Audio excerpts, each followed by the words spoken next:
KSFO, San Francisco. Hutch, you're on the Savage Nation. I want to thank you for your service to the nation, Dr. Savage, first of all. And you struck a nerve. I, too, fired on a high school rifle team. And I realized how much the country had changed. I actually learned to shoot. I'm 51 years old. I learned to shoot when I was 10 or 11 at a very liberal, Episcopal-run summer camp. And Amazing. that's totally banned now, but that's how much it's changed. Yes, yes. And you know why? You know why boys and girls were taught how to shoot when they were children in those days?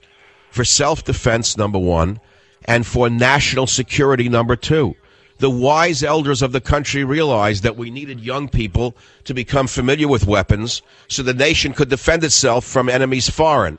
And we have lost that concept because we have total morons running the country. Absolutely. And it was progressive.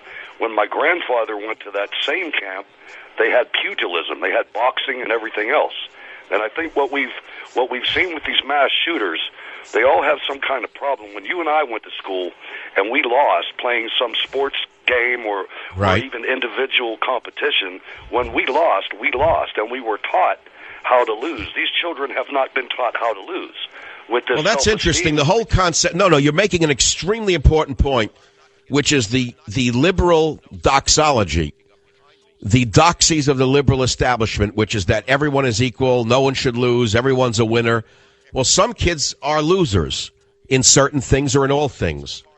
They can't be equal to the heroes in all things. How many times did you lose as a kid? I lost an awful lot. I got punched in the nose. I saw stars in the hallway of a high school. A kid hit me real hard. I almost went down a flight of stairs. I learned not to. I learned not to get. I learned not to get punched in the nose again from a kid walking up behind me, for example. Right now, I learned never to trust anyone walking behind me on the staircase. In gym, for example, these were hard men who were gym teachers. We had to climb ropes. I don't know if you remember it. There were ropes hanging from the ceiling that were used in the military in my high school, and we had to climb up these ropes with knots in them. Did you have that in your high school? We did, Dr. Savage. We actually had poles that were suspended up on the ceiling, and they lowered them down. And when we were in gym class, it was a military formation. Thank you. And by the way, and what I'm getting at is this. It was so hard to climb that rope. You had to fight every fear in yourself if you were slightly afraid of heights or you weren't that strong, but you didn't want to fail in front of that gym class. You struggled to climb as high as you could, so there'd be no shame if you didn't reach the ceiling. If they saw you tried, then they slapped you on the back. But if they saw you were a punk and wimped out on the ground and started to whine and say, I can't do it, you had no respect from any of the other boys in that gymnasium. That is the country that I grew up in. You think it was easy to climb the rope for everybody? Some kids couldn't do it, but they tried to do it. Now they took the ropes down so that everybody's an equal wimp. I agree with you 100%. And again, I think the learning to lose concept is something that we have to initiate. I mean, it's just because defeat is part of life, Hutch.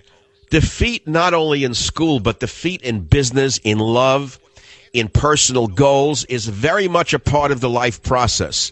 And if a child is taught, oh, good shot, Johnny, when the kid, the bat flew out of his hand and hit someone in the head.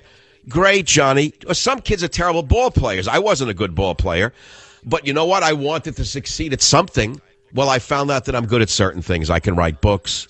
I can speak well. I can do radio. I can be a good father, I hope. So you find out what you can do well. If you don't know what you can't do well, how can you know what you can do well? Am I right, Hutch? You're absolutely right, and we're lucky that you found your calling, sir. I'll give you another example, and I'll admit it right on this show. Maybe it's a failing, maybe it isn't. When I was a young boy, my dream was to be a naval aviator. I had pictures of carrier decks on my ceiling. I had pictures of airplanes that flew on carrier decks. I wanted to go to the U.S. Air Force Academy, but guess what? They didn't want me. I wanted to go to Annapolis. It was way before affirmative action, where they take every moron that they could possibly get their hands on and turn them into a naval graduate or a U.S. Air Force Academy graduate. I had no chance to get into any of those schools, and so I didn't become what I wanted to become. I found that, number two, I couldn't fly either. I can pilot a boat very well. I'm not afraid of the water, but I found out that I don't have the whatever the skill is required of a combat pilot, I don't have those skills.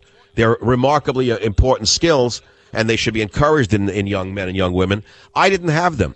So what did I do? Go boo-hoo about it? You go on in life. You find out what you can do.